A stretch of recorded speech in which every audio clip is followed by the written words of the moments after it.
Hi, anyone and everyone. Welcome to Have You Heard About This Case? My name is Sam. And my name is Kelly. Today's case is going to take us to Florence, Italy, which is one of my favorite places in the world. I love it so much that I have multiple Florence related tattoos. I have a skyline of the city and I have the Florentine fleur de lis. But before we go to Florence, what is our question for today? Okay, well, the question's pretty apropos because we're going somewhere else, right? And I'm super excited to hear about it because, one, I've never been to Italy. And two, I would love to hear about Italy from somebody who's been there. And my husband has been, he was with his brother, so a little description there, but I'm super excited to see Florence, like, through your eyes. But this question comes from home. So you and I both grew up in lake territory. Mm-hmm. And sometimes I won't give you this moniker. I give myself it when I'm talking to Adam. I always say, I'm like, well, I'm a lake scum pirate. So, like, I don't understand what you're talking about. Like, a cave? No, there weren't caves. We were busy. And speaking of being busy, the question was, did your family have a favorite lake activity, or do you personally have one? Oh yeah. I spent so What's your much favorite? time on the lake growing up. Yeah, yeah, Um yeah. for a couple years we lived on a lake and we were able to keep our boat in the water and kind of just tool around wherever Oh, we you guys wanted. had one? Yeah, we've I've That's we're awesome. I'm very lucky that we got bought a boat in like the early 90s, so I've always kind of grown up with Uh-huh. access to one. But I always Yeah, went out with same, family. same. But what we would do Yeah. is we would water ski, specifically my dad and my Yeah. sister. So my dad would come home from Uh-huh. work. I was probably about 10, 11 during all of this. And we would immediately run straight to the boat because the law for water skiing is you Yeah. can't water ski after sunset. Um, Oh, so okay. we had Okay. just a That's a couple fair law. hours That seems to fair. get skiing in. Right.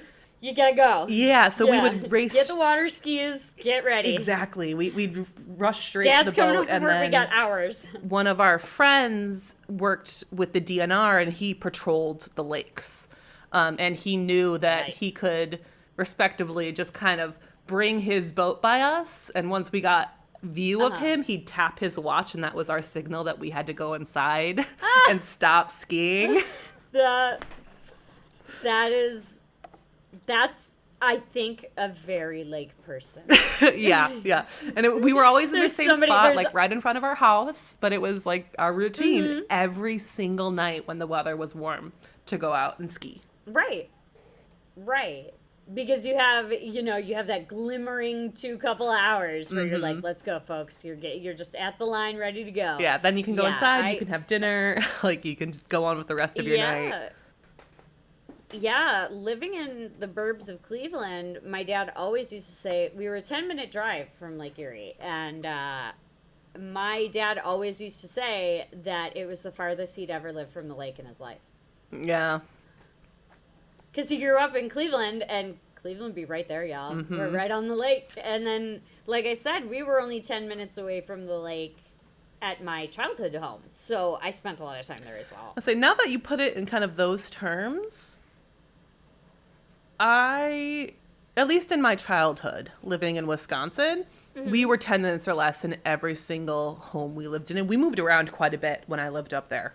Right? But it was either like across the Right, street yeah. or like we were on a lake and had property in a dock or like now where my parents are, it literally is like minutes, even a walk. You can get to a lake in like 10 minutes just walking down the street. Yeah, yeah. I've always been that way too. My family has always been that way. And my dad, so he had a boat for a little while. He didn't have it until I was a teenager.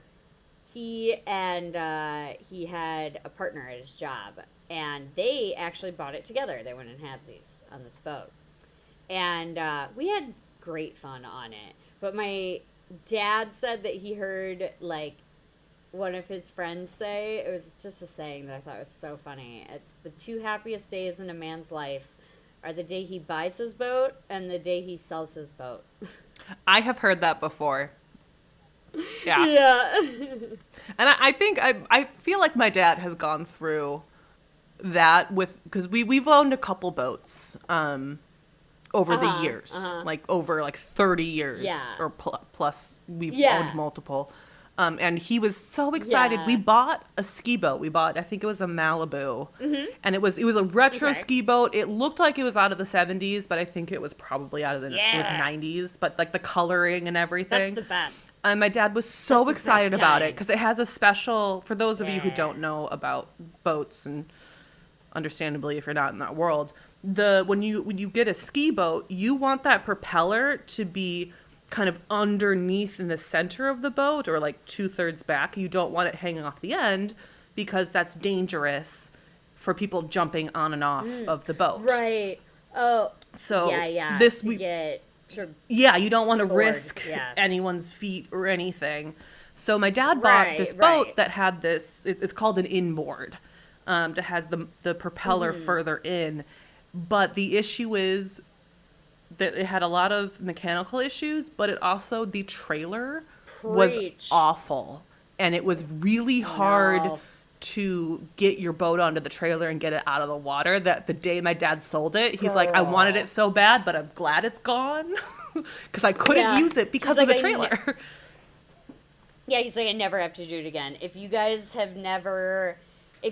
are not, once again, I'm not giving Sam this term, I'm giving myself this term. If you guys are not lake trash like I am, let me tell you, pulling your boat into or out of the water, like if you're not in the slip, you have a car and you're backing your boat in, you're putting it in for the season, you just happen to have it out and you're putting it back in.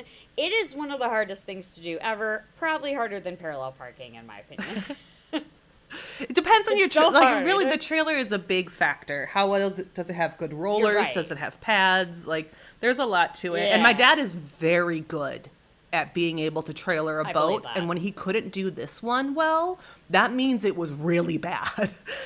Like it was a sign that's like, we need to get rid of this or buy a new trailer, but that's a lot of money. It's almost worth selling it and buying a new boat. Like well, and that's the thing with boats, you know, why they say like, oh, it's the happiest day of a man's life when they sell it too, because they require so much maintenance. Like, just so my dad was constantly just like, I gotta go up to the boat and work on this, that, or the other thing. It's got this problem now, and they had just solved another problem. Like, oh goodness, always something. It's like owning a fancy car. You know, you've got a bunch of roadblocks to fixing it. If something goes wrong, it can be very difficult or very expensive. Yes. Well, let's go ahead and dive into this case. I'm very excited to talk about this one. Ooh, I can't wait. Yeah, I know we've mentioned in other episodes. We kind of mentioned it at the top of the show here. But I studied abroad in Florence in college. And I was so incredibly lucky that at the end of my term, my mom, 2 of my aunts, and my grandma all came to Florence. And I was basically able to give them like a crash course on what I learned when I was there. That is so cool and nice. It was amazing. How did you stay a whole semester there? I was there for half of the semester. So my program that I was in was split between London and Florence. So I spent like 2.5 months in London and 2.5 months in Florence. Oh, wow. Oh, it was incredible. Fantastic. But also, how great to have like a whole bunch of generations of women come and meet you in Florence. Oh, that's beautiful. Incredible. I love that. Yeah, my mom and I have the matching fleur-de-lis tattoos. Yeah. Because of that trip. That was her first time going abroad. So that was just such a special thing. And like even we were able to continue some family traditions. My grandmother had been given a lapis necklace that was purchased on Ponte Vecchio, which we'll talk very briefly about Ponte Vecchio in this episode, but it's a bridge of jewelers and goldsmiths. And she was able to buy a couple pieces of jewelry for my aunts who didn't come on the trip. Because I have a very large family. Not everyone got to go. So the people who couldn't, she wanted to bring back and follow that same tradition of giving a gift from Ponte Vecchio and kind of continuing that. That is so cute and nice. I love that. I'm so excited. So sorry, go on. I interrupted you, no but worries. I can't wait to hear. One place when we were there, especially when my mom came, we spent a lot of time at is the Uffizi, which is one of the main museums. It's right on the Arno River, and it has some of the most famous artwork in the world, including Botticelli's Birth of Venus, Da Vinci's Adoration of the Magi, and one of my absolute favorites, Caravaggio's Medusa. It's truly some of the most historic and incredible pieces of art are in the Uffizi. Yeah. Yeah. Oh, I didn't even know the name of the museum. I didn't know it was a museum. All I saw was the title of the episode. I didn't know it was a museum. I didn't know any of that. But it totally makes sense because there were so many. I'm not as well versed as Sam, but I did have to take a few art history classes in college. So I have developed some of my favorites, a couple of which you just heard my reaction to, being the Birth of Venus and Caravaggio's Medusa. And I could keep going. I could do like a 2-hour long episode of just listing the famous pieces of art. Yeah. I won't put you through that, but but I mean, it's it was incredible huge what's during there. It was huge during the Renaissance Italy, so it totally makes sense. Mm-hmm. Well, it's the birth of the Renaissance, and Florence is often attributed to the birth specifically. There's some debate when it comes to that, but a lot of people do believe that Florence, specifically within Italy, is the birthplace of the Renaissance. So you can make your own opinion on that, but it has unbelievable historical significance. And the Uffizi itself, the building, the construction actually started in 1560. So the building itself is incredibly historical, and it was designed. Is it still go ahead. standing? Yeah. Like, do parts of the original still exist? Wow. Mm-hmm. Yes. Wow. And we'll get into, there's some very specifics that still exist that are very interesting to me, and I've been very lucky to be able to take tours through some specific parts that have been incredibly limited. Ooh. Yeah, it's really, this is like, I love this stuff so much. Yeah. Yeah. So the construction starting in 1560, and it's by Giorgio Vasari. And we'll bring up his name a couple times. He, if you ever want a really great summary of art history, look up his books. There's 2 volumes, I believe. It will take you a very long time to get through them because they're very dense. There's a lot of information. They are very large books, but if you're interested in it, you want to hear it from him. Okay, that's good to know. We used a lot of his books as like the textbooks in my class when I was there. Oh, cool. But this was built by Cosimo de' Medici, who was the second Duke of Florence. I know that name. The Medici family is very well known in Italy. Yeah, I do know that name. The family itself essentially ruled Florence and considered themselves top tier royalty. In reality, they were bankers. They weren't royalty. No. But I do see how that ego developed, though. Oh, yeah. If you have all of everyone's money, you might... Well, in the 15th century, they were the largest bank in Europe. So that's a big deal because, that has to be hard to network and actually, be a bank across Europe in the 15th century. But they did it, and that's what helped them essentially rise to power politically. Mm-hmm. And there are definitely members of the royal family that would marry into royalty, but their wealth and the name that they had created for themselves came from Medici Bank. Right, because I've heard of see, I've been pronouncing it, maybe it's just the way my art history teacher did in college, is Medici.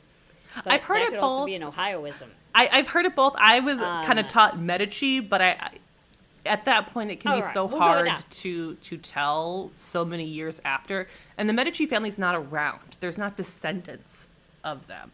Okay, so there's no longer anyone to be like, it's pronounced this way. Correct. But yeah, so I heard it that way, and I mainly heard of these folks who you just mentioned that married into royalty because, I mean, of course, we went over like the pieces commissioned by them and things like that, but we also touched on in my courses how these members that married into royalty took a special interest in art. Yes. Held it in like a high regard. Well, Cosimo was one of the first. But I didn't know to that really We'll get into some of what, because we're gonna do a history lesson before we get into the crimes here. So because all of this is kind of relevant to the area.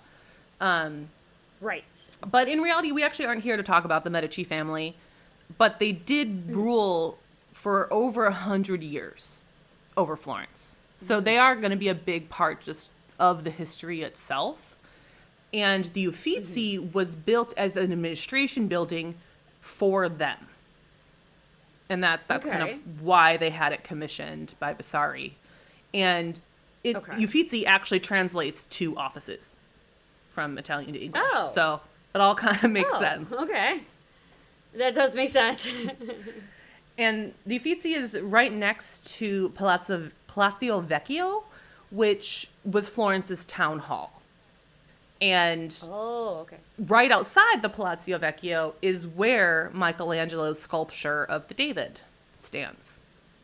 It's currently a replica. The original one has been moved to the Accademia, which is another museum. But that's where it was. Makes sense. It was originally put. Original there. Mm-hmm. Exactly. Wow. Do you happen to know, and I should know this, shame on me, but I've never had the gift of the gab. Do you happen to know what palazzo means in Italian? Palace. Is that like place? Palace. So Vecchio means old and palazzo means palace. Or plaza. I think it could be. Okay. Now I'm second guessing myself. It might be plaza, but it's like old plaza or old palace, kind of along that general realm of things. Yeah. And we're notorious in English for just stealing words from other people, so that totally makes sense in what you're saying. Yeah, I will say throughout all of this, I'm going to be saying a ton of Italian names. I am doing my best. This is not a strength of mine. I try to spell things out phonetically. I'm doing what I can. I don't have this strength. We're working on it. Yeah, I don't have it in me, folks. But still, a lovely location. Yes, and it's very close to, like, the Duomo. Well, all of, like, the center of Florence is pretty small. It's a very walkable city, unless you really want to go further out. But in this time, it would have been pretty small. And just kind of a side note, just because I love history so much, and I just wanted to include this. And the fact that, like, Florentine history in particular is just very special to me. Palazzo Vecchio was not supposed to be the original location of the David. And when Michelangelo had started the sculpture, he had plans to actually have it put into a final placement on the Duomo, which is the big cathedral in the center of town. Cathedral. Okay, big cathedral. Okay. Yes. We'll post sense. Pictures on Instagram, so this will help picture it a little bit more. But there were these notches kind of near the top of the Duomo that the David was supposed to kind of fit in, and it was supposed to be a collection of multiple sculptures that went around the outside. But Oh. And this was 80 meters above the ground where they were going to hoist up the David. Woo, 80 yeah. meters Oh above boy. ground. Oh boy. Oh But boy. I used to work for a moving company. We're gonna need like a piano block and like 18 dudes. right. So there were actually some imperfections in the marble, and the Mm-hmm. committee who was responsible for making the decision to put the sculpture in the Duomo, which couple members of the committee is Da Vinci and Botticelli, so artists Oh. themselves. Oh, okay. This is no when you said like committee, I was like, it's probably a bunch of bureaucrats, and now I'm like, oh, okay. Yeah, it's a So Da whole Vinci was on it combination and of Botticelli. people. Oh, okay. But they Oh, decided okay. it shouldn't be That's included in the collection for the top of the Duomo because of these imperfections, which kind of makes me laugh in retrospect huh. of everything, because it's like it's 80 meters in the air. No one's going to see an imperfection like what you're Yeah. referring to. So you're going to put it at ground Yeah. level.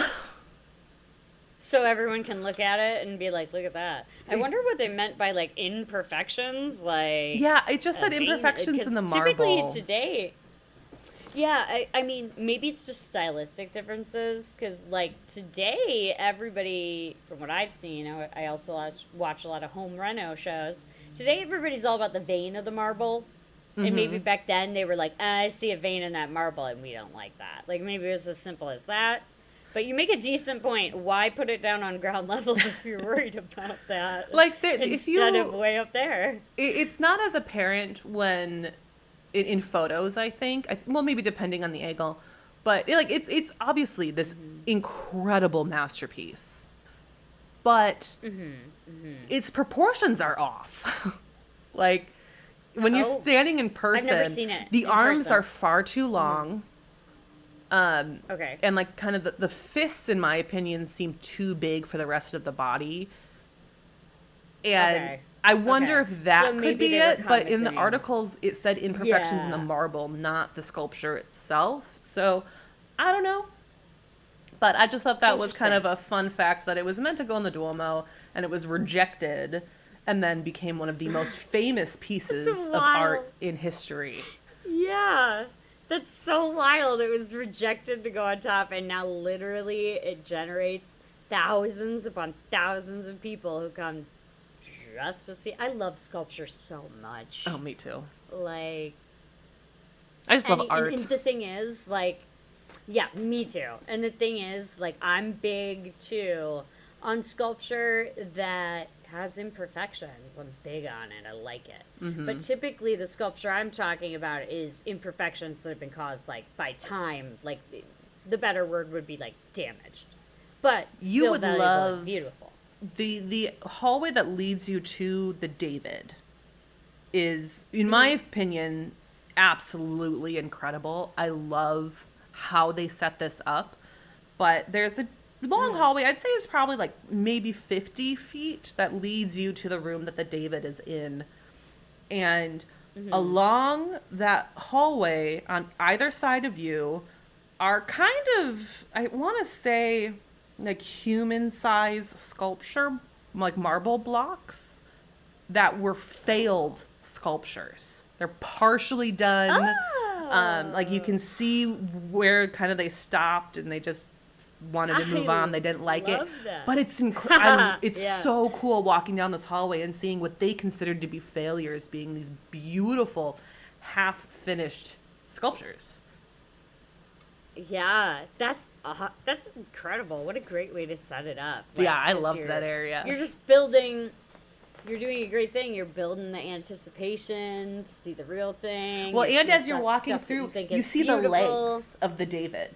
So you know what you're walking up to. Mm-hmm. You just, until Yeah, you walk into that room and the ceiling is a whole lot taller in that room, you can't see the whole thing. So it's like, it's teasing you all the way down to something that you're getting yeah, a taste of while you're walking down that yeah. hallway.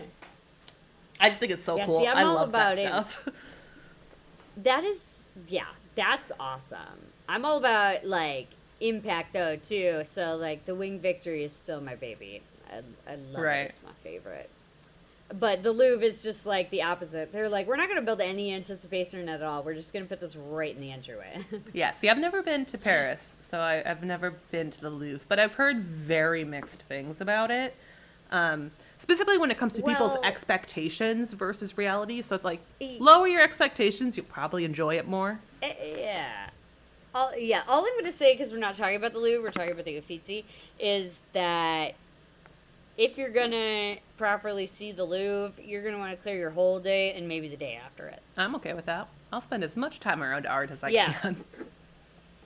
Yeah. That's all I could go on, but that's all I'll say on the Louvre. Someday I'll make it there. But in plan ahead. 1564, Vasari actually came back because he was adding an extension onto the Uffizi. And at this time, the Medici family lived across the Arno River at Pitti Palace. And this is where, like, the Bulbuli Gardens are. I believe the Bardini Gardens connect on the back end of it. And it's absolutely gorgeous. So this was kind of like their seat. Yeah. This was kind of like their... Okay. Well, it is a palace. So yes. Yeah, this is kind of their... Yeah, the seat of the family or so. Question that is... You might have just cut this. It's not totally relevant, but does the Arno River, does it, like, run through the city of Florence? Yes. And you're, like, on... Oh, great. That's just like Dublin. I would be able to find my way around. Yeah. I think when I was there... Put the river there... on one side of you. Yeah. When I was there, I very much spent large majority of my time, like, in the center of the city. I lived right in the center of the city. My classes were right there. That's awesome. So I never really got out too much. But at this time, I think the palace was kind of on the outskirts of town because it covered so much land that was kind of on the edge. And now, like, going across the river is still kind of the center of town itself. But I think it was a lot more empty at this point. I could be wrong. But from my vague memory of classes 20 years ago. Yeah, well, I mean... that's what it was. Well, in just our episodes lately, we've noticed that, cities grow. Oh, yep. They grow and And this is the 1500s. Like, it's going to be completely different than what we know now. Right, it's about to blow up, so I'm not surprised. That was just a navigational question for me. Yeah, and what they chose to do was they wanted to not have to walk on the same ground as the common person. Because this is they think they're royalty. They think that they deserve better. And so Vasari came in and built a corridor that ran all the way from Pitti Palace across the river to the Uffizi. Oh. So they had, like, private access? It's about 1 kilometer long. Oh. And it's literally a hallway. And... Okay. Was that the whole addition he built? They just, like, wanted him to come back in town and be like, build us a hallway? It's called the Vasari Corridor. Okay. Like, that's the proper name for it. Okay. Okay. I knew they had a ton of money, but wow, they have a ton of money. Oh, yeah. Come back here and build a hallway. And obviously they have to go over a river. That's not easy construction to build a hallway on. That's true. But they actually... That's true. You might want to... Yeah, what they ended up doing, call somebody. Which we briefly mentioned Ponte Vecchio, which means Old Bridge. That previously... Ponte Vecchio is not a driving bridge. It is a pedestrian bridge and is actually lined with stores. So back at this time when Vasari was building the corridor, it was filled with butchers and meat shops. But I think that the Medici didn't like this. They probably thought it was smelly. They didn't have to want to walk over that every day. So they forced all of these butchers to move out, and they were replaced with jewelers. So they were walking over gems and gold and diamonds, and that kind of, I'm sure, added to their ego. I mean, man, that okay. When I walk, it's just like dog hair. Right? I do see right now for Christmas, my sister-in-law got us old McDonald's ashtrays from back when you could smoke at McDonald's. So I'm really far from walking on golden jewels. Yeah. Yeah. Well, I will say one thing that to this day, as I mentioned with the story with my grandma, it's still filled with jewelry stores. I had the privilege when I was in Florence to walk down the Vasari corridor. It was previously closed for decades. And when I was there, they happened to open it up for some very limited tours. And I got in. Yeah. Yeah. So it's very, I believe I have this further in my script, but I'll talk about it now. They're very particular with it, and it's even changed since I went. I went in 2011, and it closed again in 2016. But you were not allowed to take photos inside the corridor. Oh, okay. Okay. You were allowed to take pictures out the windows. Museums, no. But inside, they wanted Not to even... protect kind of the sanctity of the art, and like it's a special thing for you to be able to walk down there. So if you have that privilege, I totally you get that. I totally get that. Yeah, like your experience is to come here and appreciate these works of art that many people will not get to see in their lifetime. And so that makes sense. The whole corridor is lined mostly by self-portraits by famous artists. And many of these paintings were from the 17th and 18th century. And truly, very few people have gotten to see this. And I'm so lucky that I got in. It was very like a last minute thing where it's like, okay, show up at 2 p.m. today and you can go. Yes. Yeah. Go. Yeah. My family was already like in town. I'm like, I'm ditching you for 2 hours. Right. Sorry. All of y'all are gonna figure out something to do. It's Italy. There's plenty here. Yeah, like I'll tell you like a dozen coffee shops you can go to, but this is something I cannot pass up this opportunity. No. And unfortunately, I couldn't get them in. I had one ticket available. Right. Well, it also makes sense too because you were an art student, so like I got the ticket through my school, so yeah, I couldn't even pass it off to anybody. Right. That's what I assumed. I was like, what a good idea of the school. Yeah, it was an incredible experience. I'll share the photos that I have out of the windows because I did take a couple, but as I mentioned, I have no photos inside because they have like security walking before and after you, and you're in a group of like 10 people. It's very small. Okay, so they can for sure be like, I see you taking exactly. Yep. So yeah, I followed the rules. I have smart. a couple pictures out the windows. I'll share with you guys, but that's about it. Yeah, that's pretty smart. I get it.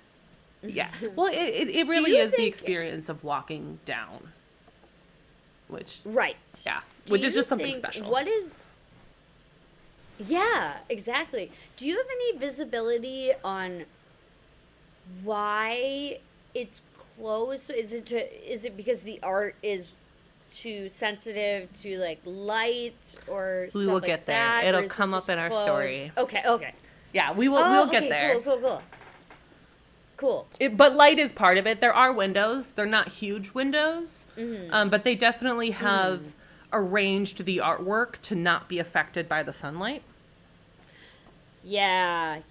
I've had that problem before. My husband and we've mentioned several times, and I keep saying I'm going to take pictures of some of the collection. I know, I keep doing the same thing. There are pieces in my collection that just simply can't have the light hitting them in any way.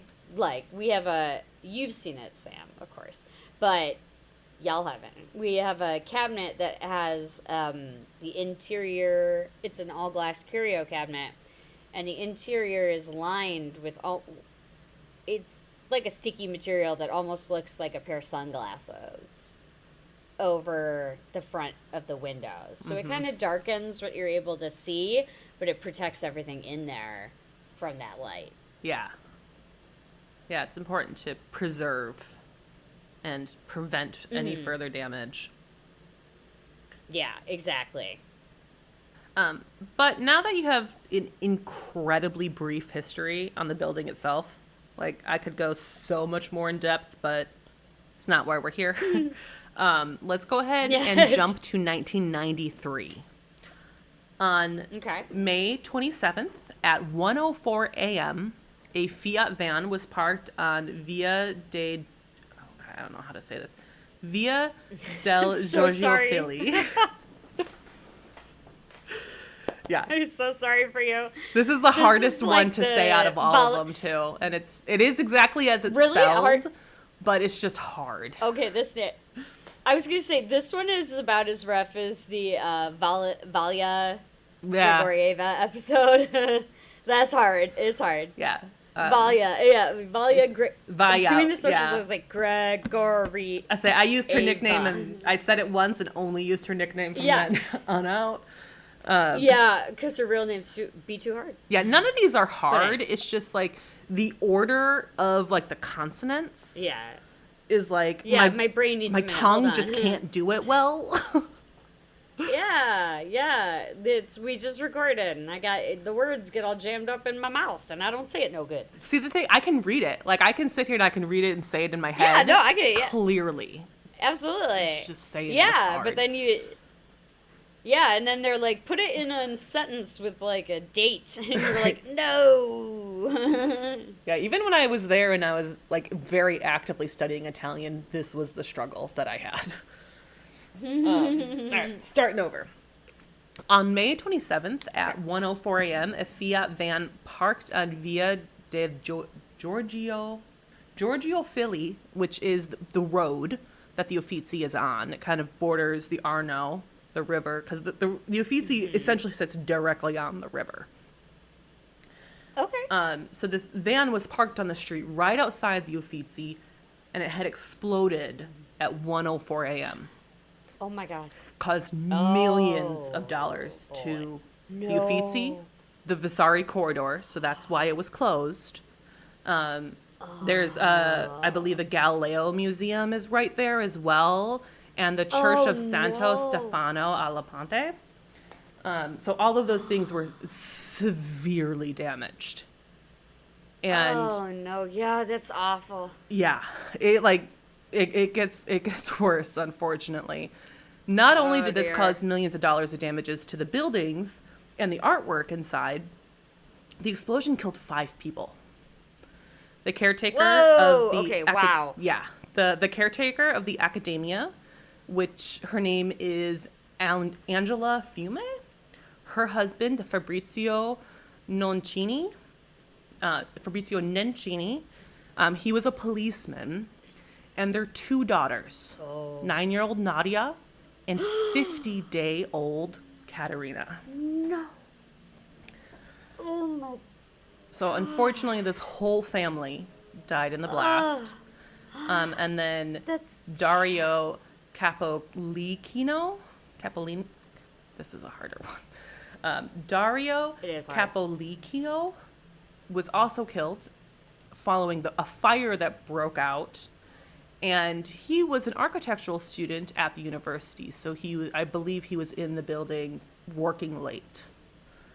Looking at oh my gosh, this is insane, because we know, and some of you may know, we know how powerful a bomb that has to have been to have damaged that many buildings, having covered Danny Green. We're going to have a lot of kind of callbacks to Danny Green in some of this. Yeah, because that's, oh my God, millions of dollars of damage, 5 people killed, so many buildings. That bomb had to have been loaded. This is nuts. We'll get to how much was involved in the bomb shortly here. Yeah. But in addition to the 5 deaths, dozens were injured. The most consistent number I saw was 48. But I saw some reports that said 40. I saw some reports that said 60. But most that would give a specific number said 48. Wow. You know what this gives me? This gives me vibes of back at the Boston Marathon. when that happened and so many people, just scores of people were injured and you had like casualties, like this is Yeah. wow. And the Oh bomb man. did not damage the whole building. And despite it being there in the middle of the night, there were a lot of people who were working inside of the building at that time. And I tried to reach out to her, but I believe she's retired. But I had a professor in college when I studied in Florence who was actually working in the Uffizi at the time of the bombing. It was, Oh my god. yeah, this is how I heard about it. I had never known this before she started telling her firsthand Not accounts when I was in college. Yeah, I had no idea about this. But it was her job. She would translate texts to English for the plaque descriptions next to all the artwork. And so she was there Oh, okay. late one night working and helping translate when the bomb went off. And she luckily was on the other side of the God. Uffizi, away from the damage. Oh. But just imagine being in that position. Oh, that would be so scary. That would be so scary. I'm glad to hear she was okay, first of all. Like, I did know she was alive because we have spoken about talking to her. But I was like, good Lord, I hope she wasn't injured because it sounds like so many people were. It's really good that she just happened to be on the other end of that building. Yeah, and she also, like, I know I tried to reach out, I was unable, but if some way, shape, or form this ever gets back to her, she was an amazing, amazing professor. I am so lucky to have her Take her course. as a professor. Yeah. So I'm very glad that she was able to make it through that. Yeah, she's Yeah. one of the best professors I have ever had. So I was very lucky to have her. Oh, well, it sounds like it. Like having her, just placing her directly in Florence, directly in the museum, translating text for it. I can't think of anybody better to teach art history to college students. And you know? she's originally from Chicago. So there's just that extra Hell little yeah. perk. Sweet home, Chicago. Unfortunately, I can't tell you much about the victims. We've come across this in our research before, especially when we cover cases kind of before the internet. But I think in addition to the language barrier, this was kind of hard to find too much. And I dug, and there's a lot of information here. Like yeah. the investigation itself, we'll get into kind of what happened before and after the bombing. But when it comes to the investigation, I actually have no information. Yeah, Which was I hard. imagine that's all pretty heavily. Yeah, I imagine it's all pretty heavily guarded. Yeah, I don't by know if it's them. like not been released.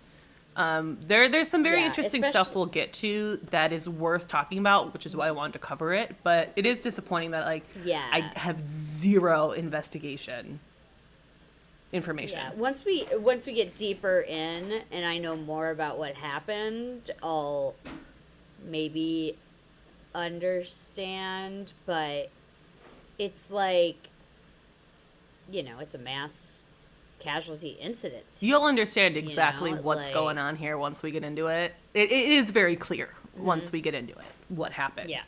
Okay. But unfortunately, I couldn't find much about the victims. But I did find a poem written by 9-year-old Nadia just days before her death. The poem is called Taramanto, which translates to sunset in English. So I'll read the translated poem. Sunset, the afternoon is on its way. Sunset is approaching, a moment of wonder. The sun is heading to bed. It's already night. It's all finished.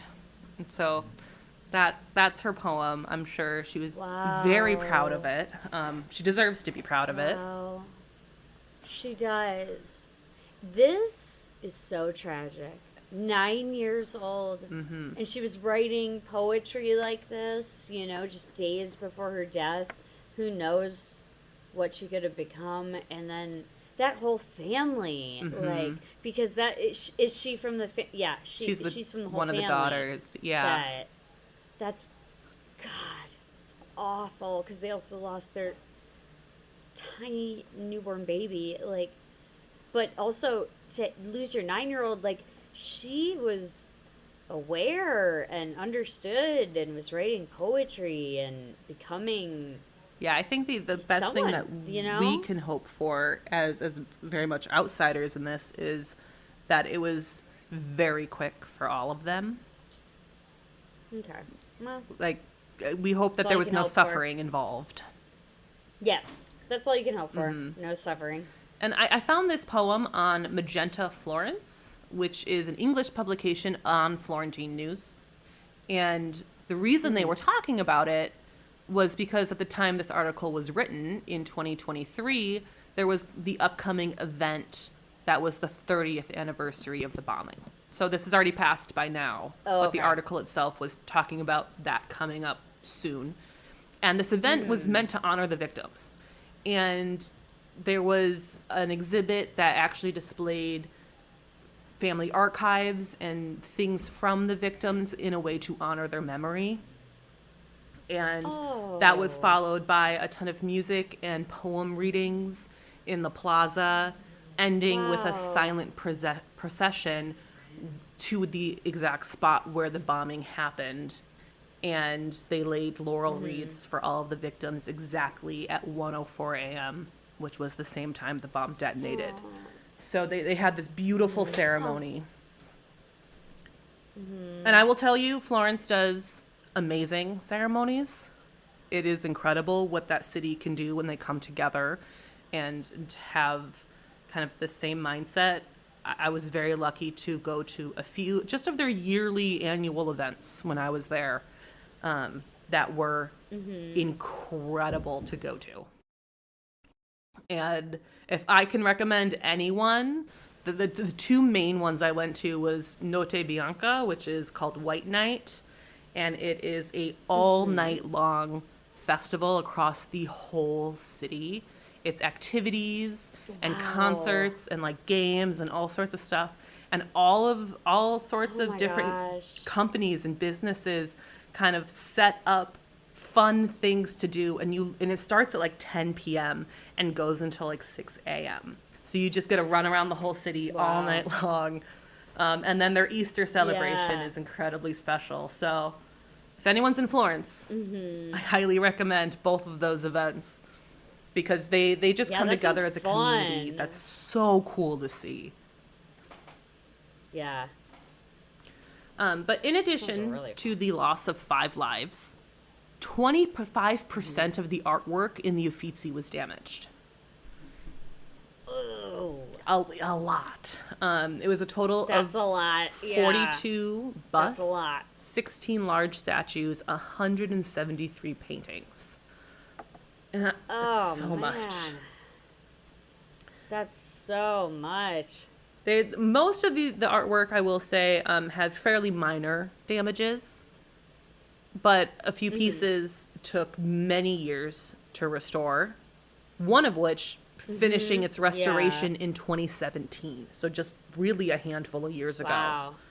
And that Yeah, was not that long ago. Bartolomeo. I don't like this one either. I'm just gonna say Manfredini's I don't like this. Card Players. I hate it here. Very famous piece of work. That one was what was Yes, restored yeah. in 2017. And you can actually see, I have in our script here, you can see the damage on the left is what it looked like after the bombing. Wow. And then the restoration on the right. Wow. And we'll post those on Instagram as well. But you could just see how damaged that is. Yeah, yeah, you folks can't see it right now, but I'm telling you, it's a standard size museum painting you would guess, and then the whole border, like the whole edge of the painting is gone. It's just canvas. And then all throughout the middle, you've got crackled It looks like a texture half-finished where the puzzle. paint. Yes, it looks like the paint just literally, probably in response to the flames, just literally peeled and flaked off. But most of it, like 75% of this painting is gone. Yeah. Before this restoration Sam's talking about. Yeah, and unfortunately, there were 3 paintings that were too damaged to restore.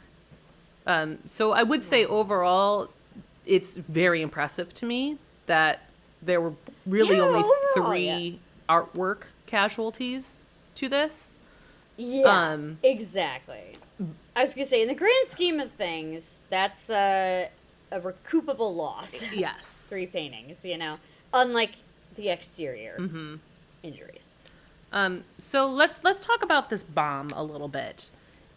The van was loaded with 250 kilograms of TNT, PENT, and Damn. nitroglycerin. Holy crap! Yeah, it was designed to cause some very serious damage. Yep, sure was. They absolutely knew exactly what they were intending to do, whoever they were, because that is quite a lot of TNT. Okay, y'all, 250 kilograms is 551 pounds of TNT. Yeah, it's a lot. That's so much. That's so much. Yeah. But also, I mean, it's combined with PETN and nitroglycerin, so both those are equally as bad. Yeah, and all of them in combination are designed for maximum damage. Yeah. Max damage, max casualties. And so the whole of that, all 3 of those ingredients are topping out above 550 pounds in this van. Yeah. And if you've seen a Fiat van too, it's a very small van. And so it's crazy that they got it all in there. Yeah, Fiat, yeah. I was going to say, a Fiat van? I had to look it up. They meant business. Because I kept reading Fiat and it was, I forgot the exact model name of it, but I didn't know Fiat made vans. I'm like, how are they fitting this all in a Fiat? Yeah, how? I've seen a Fiat. Yeah. Because that is so much. Mm-hmm. They're lucky they fit in a driver. Yeah, and obviously not everyone can get their hands on these sorts of explosives, which sends an immediate clue to investigators that this is not just an amateur. Right. Because nitroglycerin? Yeah. That is very... You don't just run into nitroglycerin. Exactly. And just within a couple months after the Uffizi bombing, so obviously the investigations and everything are still happening, there were multiple cultural heritage targets, the cultural heritage attacks. Oh, no. So it became fairly apparent that these were all connected, and basically immediately the police believed they know exactly who was behind it. And this was the Sicilian Mafia. So I told you it'd make a whole lot more sense. No wonder you said there'd be a lot of callbacks to Danny Green. Damn. Too bad it was it 93? Yes, this is 93. We could have sent Danny over there and been like, yo, you know what you no, they but it's too trust late. me, He already got they blown. would not have gotten past Rena. Danny Green is no match to Salvatore Rena, who we'll talk about in just a moment here. Oh, okay. Okay, I was going to say, I don't know him yet. Oh, yeah, you don't want to. Okay, good. I don't know. Just 4 months before the Uffizi bombing, one of the heads of the Sicilian Mafia, Salvatore Rena, was arrested by the Carabinieri, which is Italian's military police. They're a higher level of police. We don't quite have a comparison in the States because it's kind of a combination of a few different police forces in from how we run things. That makes sense. But they are, I guess maybe big deal police. I guess maybe an equivalent might be Homeland Security. Would that be a fair comparison? They focus on political crimes, but they are very intense. And when I was actually in Rome, I put this in my script. I don't remember exactly what section I threw it in here, but I actually saw the Carabinieri on their way to a bust, and it was crazy. I would rather... Let me think for a second.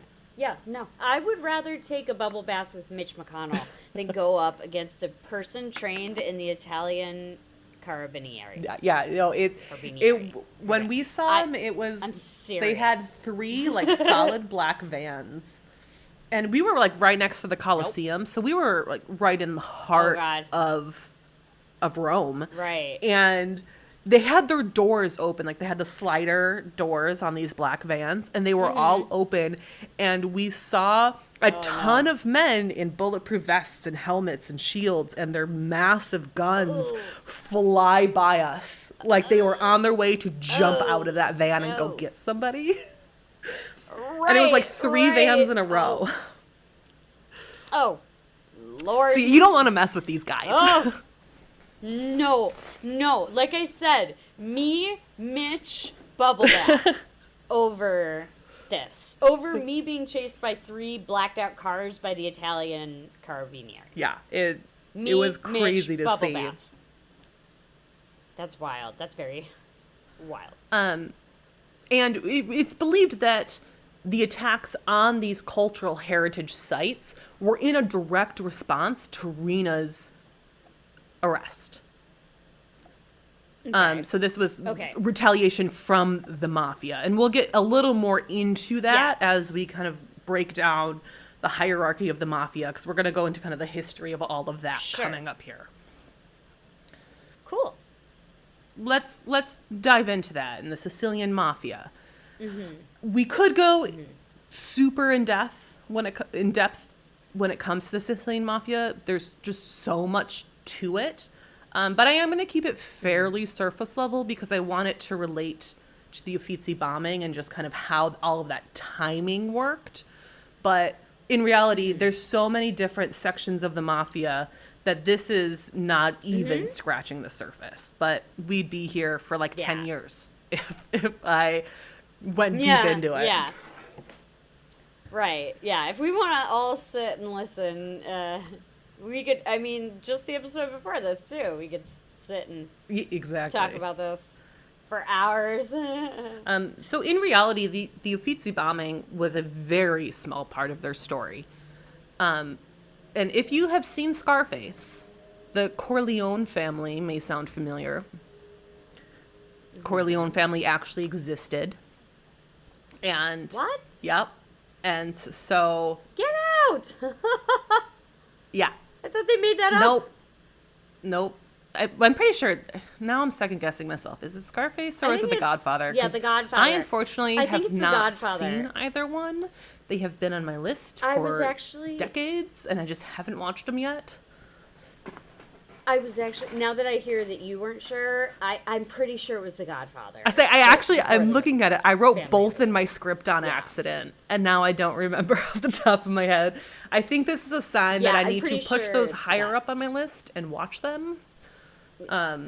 Yeah, I think it's the Godfather is the Corleone family. But either way, I did not know they actually existed. I thought that they just did the Hollywood thing and picked a last name. Nope. So Corleone is actually a city in Sicily. So the Corleone family doesn't mean blood relatives. It means this section of the mafia from this city. Oh. Yeah. Okay. And because this is, in a way it's similar to Danny Green, but in a way it's totally different than Danny Green. Because we're talking about the international Italian mafia, whereas the Danny Green and the Cleveland Mafia was very much just associated with Cleveland. So there wasn't this kind of this person is this surname because they're from this area, because it was just Cleveland. Yeah, and there were a ton of different factions. That's how a lot of the articles I read kind of put it, is these different sectors of the mafia. And so it's you have the Sicilian Mafia, they're specific, but you can have a Roman Mafia or from Naples or all these different areas. But then within the Corleone and Sicilian Mafia, they had a subsector called the Corleonesi. And they refer to in a lot of articles as the Corleonesi Mafia clan, which was another subsect of the Corleone family. So there's so much to it. There's such a hierarchy. But Salvatore... Right. No, there is. There is. Any mafia stuff, there's always this hierarchy like this. And there's allies and enemies even within the Italian mafia in itself. Like, they weren't really competing with mafias in other countries. They're competing in Italy against other Italians. Yeah, and I think such is the folly of mafias in general, is that it's usually a lot of infighting. And that's kind of exactly what happened in Cleveland and how Danny Green was able to bring the whole thing crashing down. Yeah, this all came crashing down not long after all of this happened.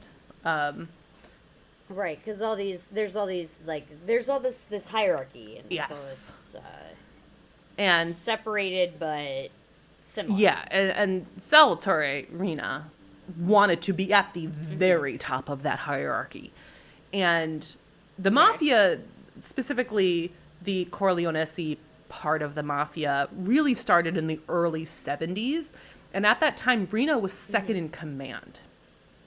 And okay, so he's he's very high up. And then in 1974, the leader of the Corleonesi had actually been arrested after he had murdered the Attorney General of Sicily and his bodyguard. So, okay, he's in jail, which puts Rina at the top. In jail. He is now in control of the Corleonesi because he was second in command. Oh, okay. He was, okay, so he automatically goes up. Yep. Or did, okay. And I know sometimes those guys are like, we gotta vote or whatever, But either way, even if they voted, he takes he would have absolutely said, screw you, I'm still taking this, and you'll see as we get in there what he would be willing to do. I'll murder you too. Yeah. Like, I'll get on top. I'll kill you too, like, if you're in the way, Exactly. There's so many people like that in the world. And as I mentioned, the Corleone family had different factions and subsects of the family. And the other mafias had the same thing. And he started to kind of battle with some of these other mafias, and they became rivals. And in the early 80s, just really a handful of years after Rina's leadership had begun, the Second Mafia War broke out. And Rina was ruthless. During this war, it lasted from 81 to 83. Thousands of people died at the hands of Rina and the Corleonesi. Wow. Yes. Wow. That is so many people. It's so many people. And he had allies, so allies were helping him. And wow. This led Rina to essentially control all of the mafia. He became like top dog across the mafia because of all of this. So Godfather style Don Corleone. Exactly. And hence them inspiring to write that after the Corleone family. Yes. Okay. I get it. But the thing is, once he conquered and really was top dog, he wasn't done. He now went after his allies. Oh no. Oh gosh. Yeah. He's like, I'm top dog. It's only me, no one else. Oh. Like, yeah, we're going straight up turncoat. Wow. Yeah. So he either conquered his enemies, allies, or scared all of them to not interfere with him in any way, shape, or form. Yeah. And once he did that, his next plan of attack was intimidating the government. He would go after judges, prosecutors, police. He'd put hits out on them. And from everything that I've read, I wouldn't be surprised if he was getting his own hands dirty throughout all of this and committing multiple murders himself. That's crazy. Yeah, and this is all happening within a few-year time span. Like, this is all happening kind of at the same time of the war and everything. Yeah. 81 to 83, yeah. That's not that much time at all. We're still in the early 80s at this point. This guy must have been terrifying. Oh, I can't even imagine. Like, it only took him 2 years to get to be Don Corleone, essentially. And around this time, the Italian parliament was trying to pass a law that would give the government an easier ability to confiscate mafia assets, take away their resources as much as possible. Because obviously, the government's like, thousands of people are dying. Stop.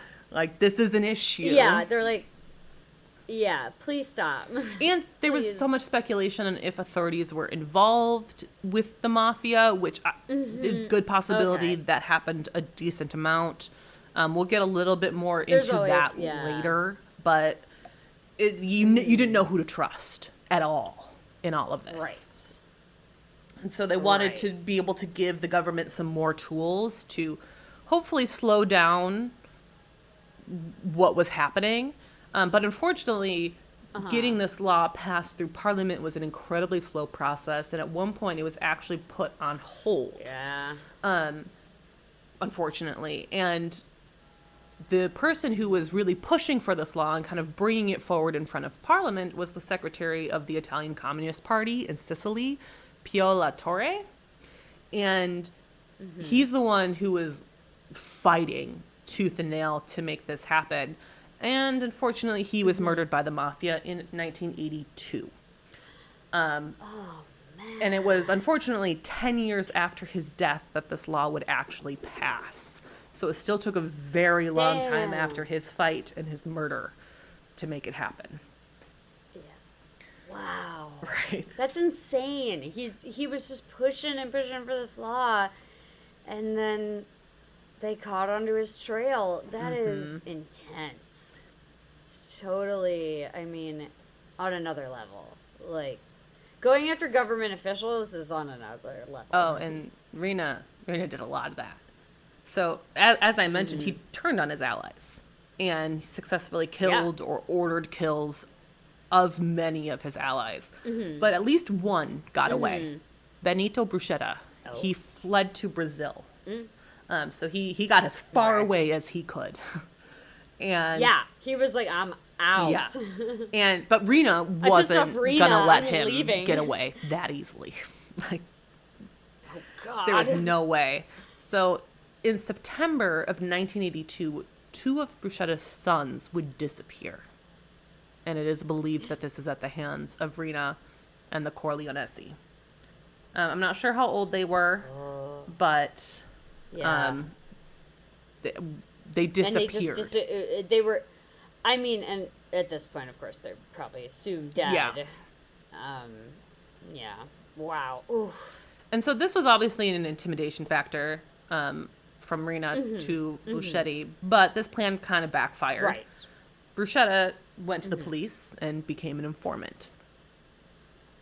Yep. He's just like, Yep. like I'm at a loss. No matter what I do, might as well try to help the situation and stop this man. Right. Might as well go talk to the guys who have bulletproof vests. You know, Yep. That'd be where I'd headed.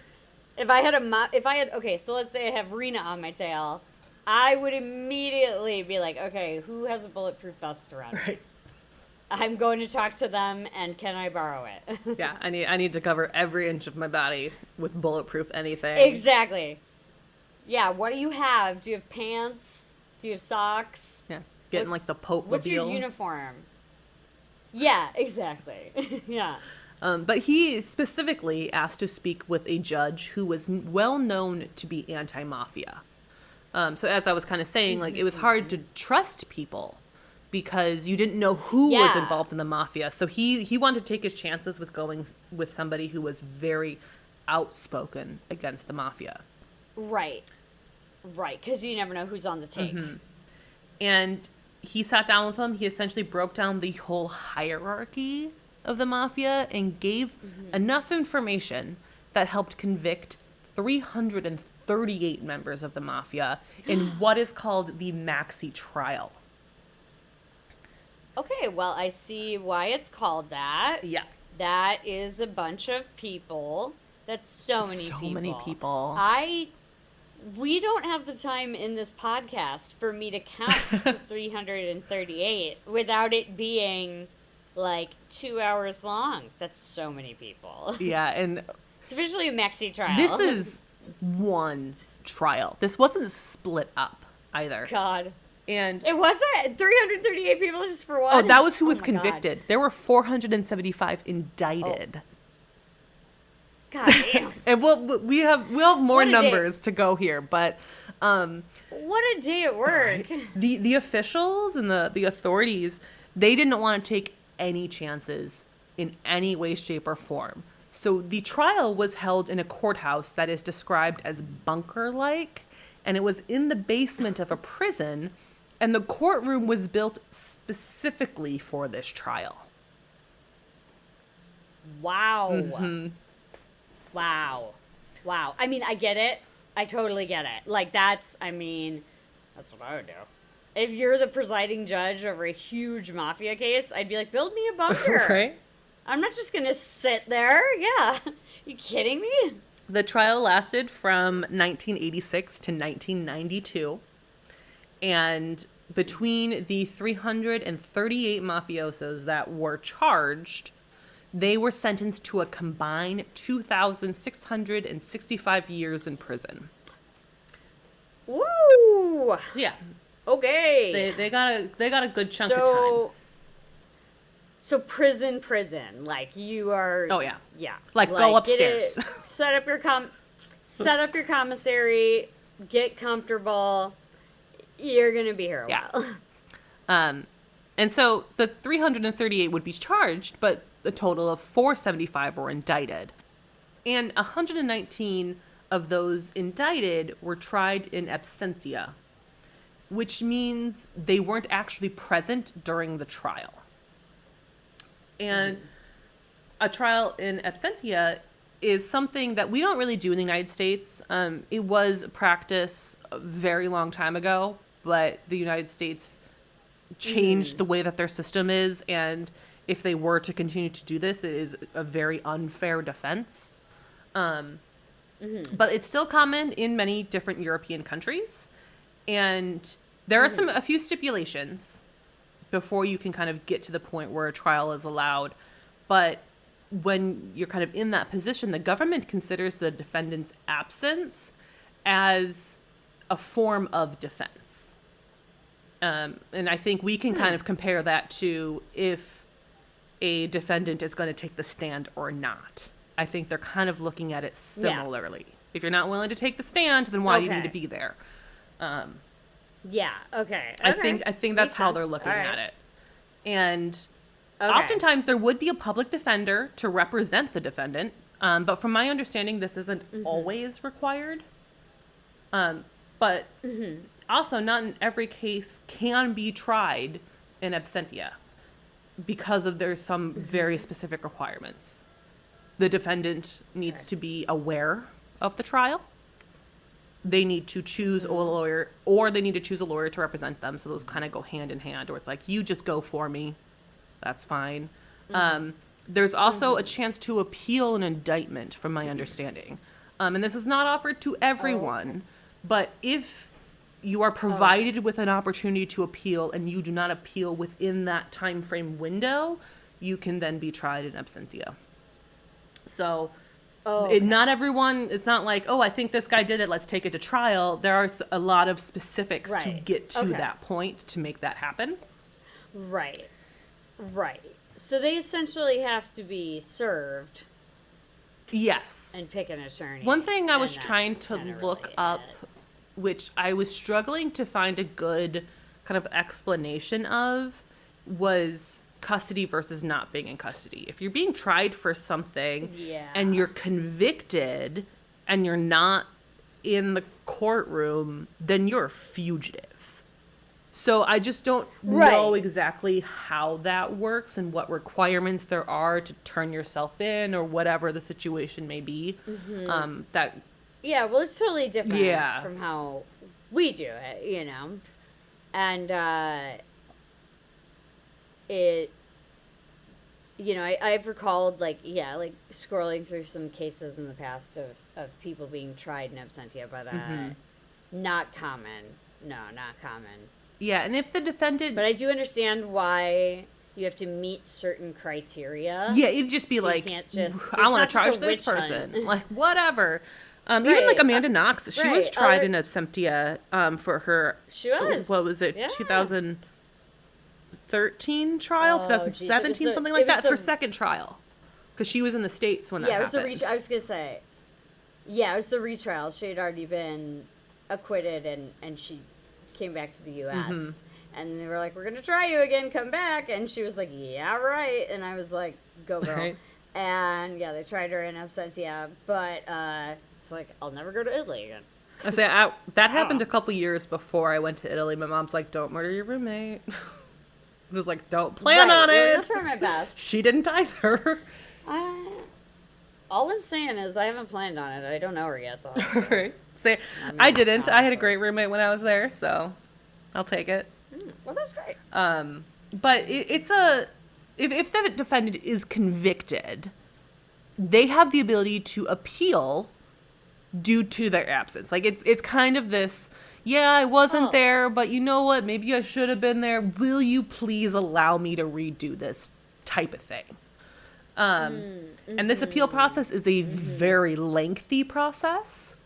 And Rena, in this maxi trial, was charged and convicted in absentia, and he was convicted of 2 life sentences. So he wasn't there. He's now a fugitive, and he's relying on this appeal process, which, because of a lot of the corruption in the government, was often granted to mafioso. He was kind of relying on that happening. His connection. Yes. He thought, okay. He thought his connections were going to get him out of it. Yes. That makes sense. Do you know, just offhandedly, is there double jeopardy in Italy? Or is that just us? Doubt it. I can't say confidently because I don't know. But I doubt it. I've got a future box right next to me that's connected to the whole world. So 1 second. One thing I you can keep reading. I didn't quite include this in my notes just because it's not related to the Uffizi, and so I didn't look even too deep into it. But I believe Rena was actually a fugitive from other crimes, like a couple decades previously to this. I don't know exactly what they are, but when I will say we'll get to it very, very shortly here, literally in like a sentence or two. Yeah. But he was arrested, and they talked about he was on he was a fugitive for like 30 something years. Wow. So he's running. Yeah. And also, by the way, just looked it up. Italy Global Investigations Review. There is no prohibition against 2 criminal proceedings on the same cause of action against the same person or corporation taking place at the same time in no. So there's no double jeopardy. Essentially, no. How the next one is Psychology Today says Italy's law allows authorities to retry a criminal defendant who has been acquitted of a charge. Well, I guess that's what happened to Amanda Knox. I think I put it in my head that it was like maybe a civil trial, but I guess not. Yeah, that's what I thought too. That's why I thought too. That's why I was like, I'm gonna look this up just in case. But yeah, no, they totally. Even if you're acquitted, they can bring back the same charges against you. Sucks. Apparently, but also. This is Rena. This is 93. I'm not sure if that's as of 2024. Yeah, well, let's let him get charged a few times over again because he's killed enough people to warrant that. Exactly. We can go ahead and go over Rena again. Rena, you want to talk about some of the other ones? Right. Jesus, man. But during this process, while he's doing this whole appeal and everything, he actually did stop the murders and assassinations against political figures and the police.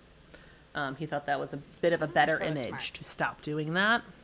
Yeah. And I'd have to agree. For sure. I would say that was, if you recall, that was the one major correction that I made in the Danny Green episode. Because the fictional movie version starring Christopher Walken, well, not starring him, but he's in it. And they show a shot of Danny Green throwing a bomb into a police car. And I called my dad, and I was like, "Is this true?" And he was like, "Absolutely not. Kowalczyk would have nailed him. Like, he was that close." Right. And so Danny Green was never attacking like civil figures or policemen or anything like that, because let's be real, he was on the take too. So if he kills them, he's just hurting himself. Right. I think Rena would have cleaned up the floor with Danny Green. He's I don't know. I think Danny Green could hold his own for a bit, but I think Rena's got it on him. I think they're cut from the same cloth. I think they're both extremely ruthless, because we covered it. I'm sorry to recap it, but yeah, Danny Green would kill his own men. But he never went after public figures and that kind of stuff. Like, nothing that he was very determined to just stick to the mafia guys. Oh yeah, if you're in Rena's way, you're out of there. Is the way that he ran things. Exactly. But I do believe that they were both kind of cut from this same ruthless cloth of whatever's in my way is not going to be in my way shortly. Yeah. Eventually, in January of 1993, Rena was arrested. And this is what is believed to have set off all of the attacks on the cultural heritage sites. So the Corleonesi... What was that? Sorry, go on. No, I just... go on. You might have the answer to my question. I just am pondering. The Corleonesi, at this point, kind of split into its own different factions. And Rena's arrest and... led to one of the factions, the Costa Nostra, was the one who took responsibility for the attacks. And this all tracks. This all tracks. Do not mess with the Costa Nostra. Do not. Do not. Do not. The first big attack was the Florence attack on the Uffizi. But then 2 months later, a car bomb exploded in Milan near the Modern Art Museum. And that killed 5 people and it injured an additional 12. And then on the same day of the Milan bombing, 2 car bombs detonated near churches in Rome. These bombs detonated 22 minutes apart from each other. I luckily didn't see any reports of deaths, but there were 22 people injured in those Rome bombings. Wow. And so... it's believed that this is all Costa Nostra, specifically in response to Rena's arrest. Yeah, that all tracks. What I wonder, and what I was pondering before, I just can't wrap my head around yet, and you'll probably get to it. I just wonder why Rena and the Costa Nostra thought they should attack cultural heritage sites. It was going against the government, so it's like... Yeah. I think there's a few factors. I never saw this purposely laid out, but I think these are fairly common things when it comes to attacks like this. These places are tourist attractions. They bring in economy and industry, and if you get rid of them, that impacts the community, and that impacts how everything functions. And it creates even more chaos in the moment for police to be able to handle. And I think you brought up earlier the Boston bombing. I think that it's all kind of similar in that way. Boston bombing, I think, was a mass casualty plan, but this was a plan to take away industry and take away the tourism and things that bring in money. Okay. Like, you're going to suffer now because this is... Yeah, I get that. And yeah, like we're taking tourism dollars. I just, I guess I'm of the mind, it's stupid. It's because I have morals. Yeah, it's hard for us to really wrap our brains around it. Yeah. It's hard because I have morals and I don't want to load a Fiat van with 550 pounds of explosives. But I just, I guess I always just thought that, like, the ethos of the mafia was always to protect, like, the heritage and protect, like, the family, as it were. But it makes total sense what you say, that, like, they were planning for well trafficked areas and governmental buildings. Yeah, and remember, And this is also that's one different. fraction or one subsect of the mafia. This isn't the mafia as a whole. No, it's just these guys. Mm-hmm. Yeah, I just wondered at first like why the cultural sites specifically, because I just had it in my head that like they were all about protecting Italian history, but I need to level with myself and realize that the mafia is always only playing for money. Yeah. And, like, obviously, They want money. there were other motivations behind the bombings themselves. They didn't have to go to cultural Yeah, sites. I personal. do think that the cultural sites were chosen for those reasons. But what they were really trying to do, I think this has become explicitly said over the years, but was really meant to intimidate other mafiosos to not turn state's witness. Like, Okay. I don't like. Okay. I think that their choice of bombing museums and churches, Yeah.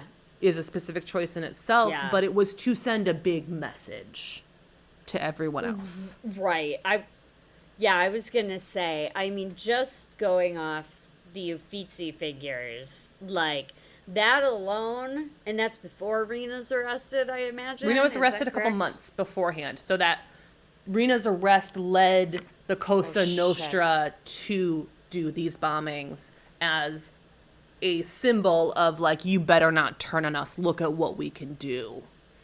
Yes, exactly. Look at the Uffizi. Check it out right now. Look at it. It's a crater. And you want to intimidate. Yeah, you want to physically intimidate through violence. I will say this did not work. Yeah, Giovanni Bushka was one of Rena's hitmen. He did turn state's witness. He kind of gave his own version of the story, which people struggle to trust. But eventually, Rena would be charged along with 3 other mafiosos to 26 life sentences, and Rena was required to serve his prison sentence in solitary confinement. I wish you could see my face right now. Yeah. Like, so he got what boy. he deserved in the end. He got what was coming to him. Yep. That sure is. Yep. So another key player. I mean, you can't do that. Yeah, like Sorry. you did enough damage just for can't. years. You can go sit in a quiet room alone for the rest of your Right. life.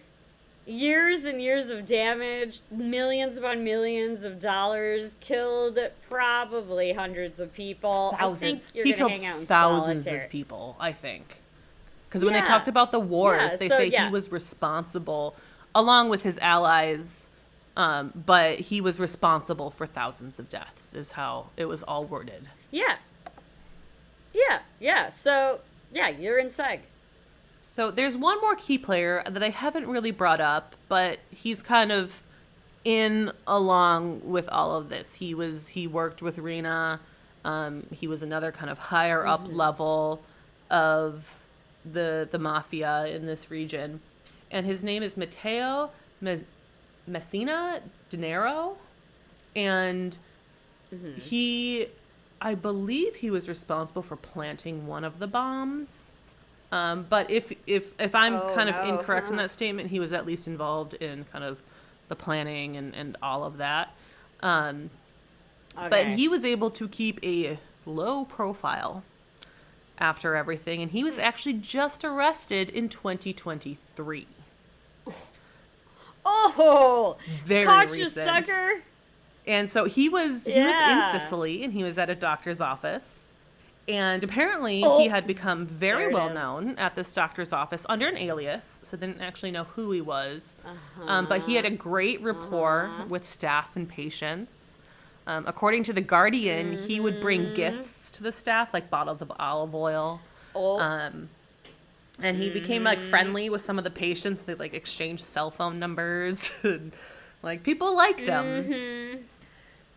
Yeah, I bet they did. Because the mafia, the thing is, they love to be like, we're all about the community. Oh Here's a yeah. free turkey. Happy Thanksgiving, you know? Like, I'm sure he was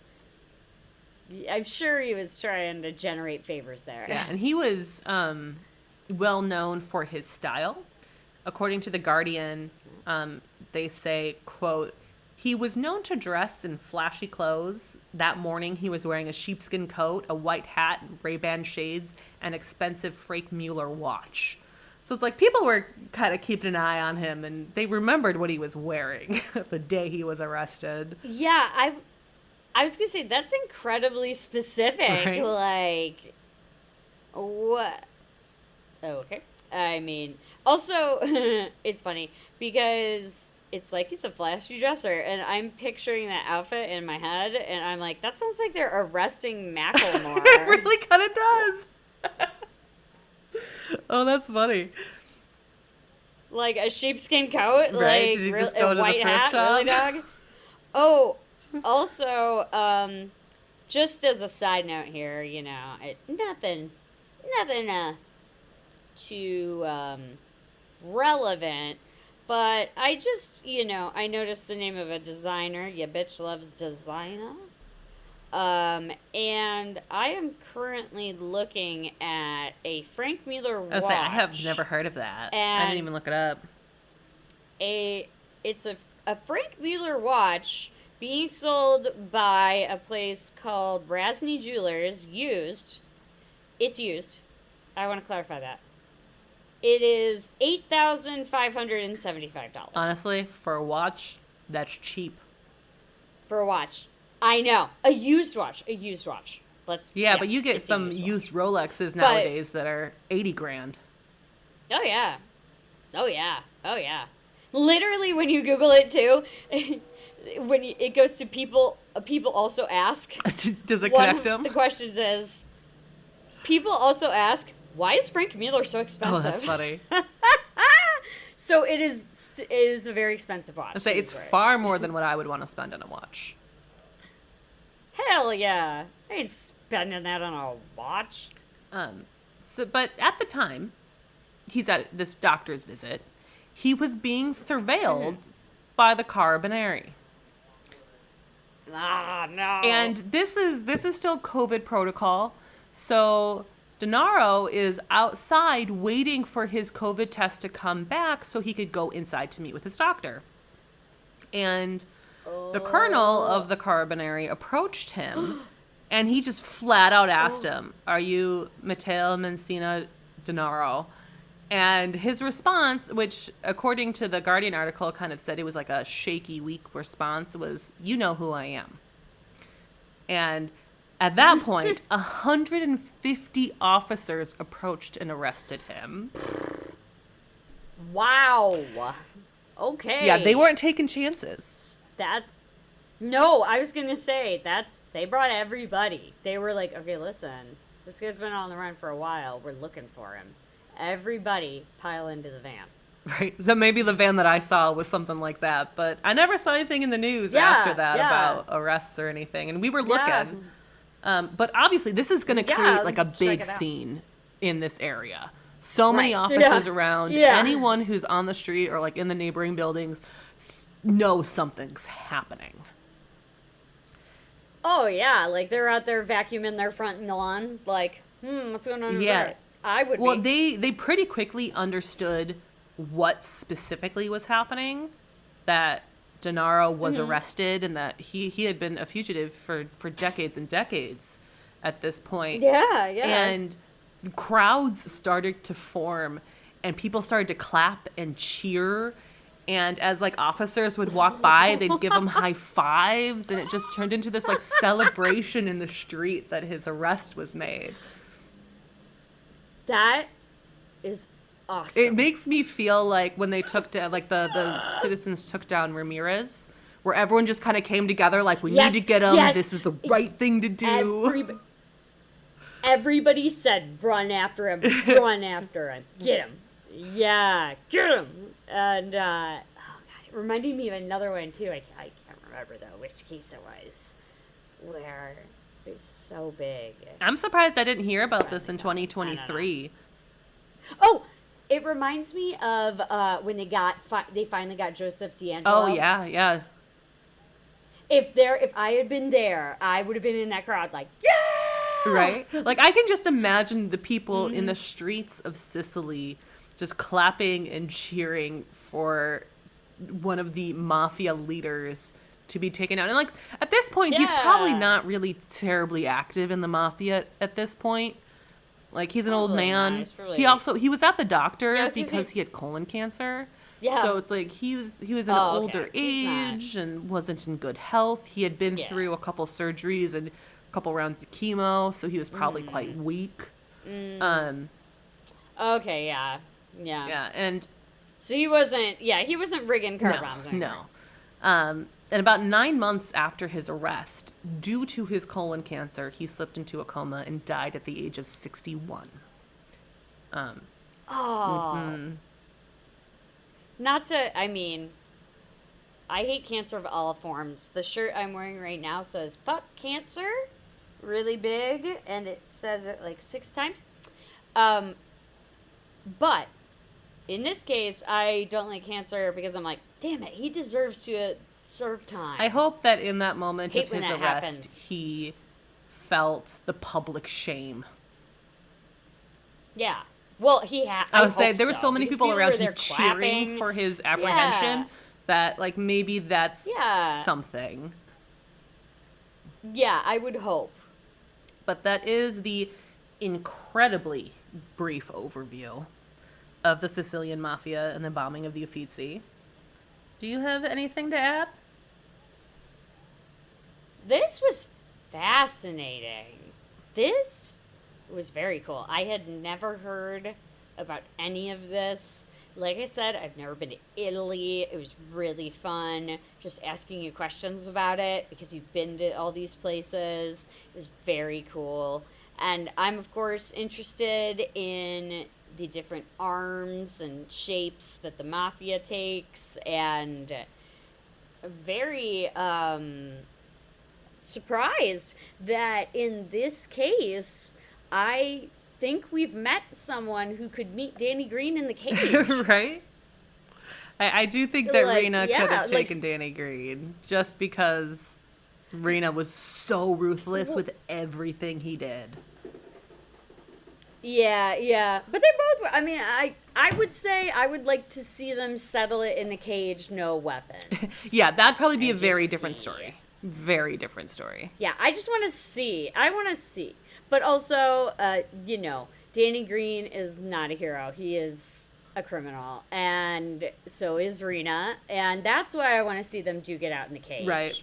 Because I think they're both criminals. Not because I think that they're people who should be held up as an example, for the record. And it was fascinating to learn about the Uffizi. Thank you for sharing all that with me. Oh, if I can talk about art history, I'm a happy person. Like, that's all I want. This is a fun one. We recorded 2 today, and this was way more fun than mine. Unfortunately, yours was just a very sad one. But it's one of those Super stories that sad. needs to be so told. This was great. Yeah, but this is a great story to tell, too. Like, this is good, clean, interesting information, and a mafioso going down. Who doesn't want to hear Yeah, that? this was just fun to research because I felt like I was able to, like, walk down the streets of Florence again. It's been a long time since I've done that. Yeah. Hi, everyone. I'm just hopping on really quick at the end here because we have a special announcement. So thank you all for listening to the end of our episode. And all of our episodes are up on YouTube now. So we hope that anyone who prefers to listen on YouTube goes and hops over there, subscribes, and gives you an opportunity to comment on our episodes directly. You don't have to go through an email or Instagram. And we're on there. We try to at least once a day get on and respond to any sort of comments. You can find us at Have You Heard About This Case right on YouTube. So we hope that you all enjoy that. And thank you. But thank you all for listening to Have You Heard About This Case. If you liked this episode, please leave us a review on Apple Podcasts, and you can follow us on Spotify. You can find us on Instagram at Have You Heard About This Case Pod, on TikTok at HYHETC, or you can email us at haveyouheardaboutthiscase@gmail.com. Thanks. We'll talk to you later. Bye.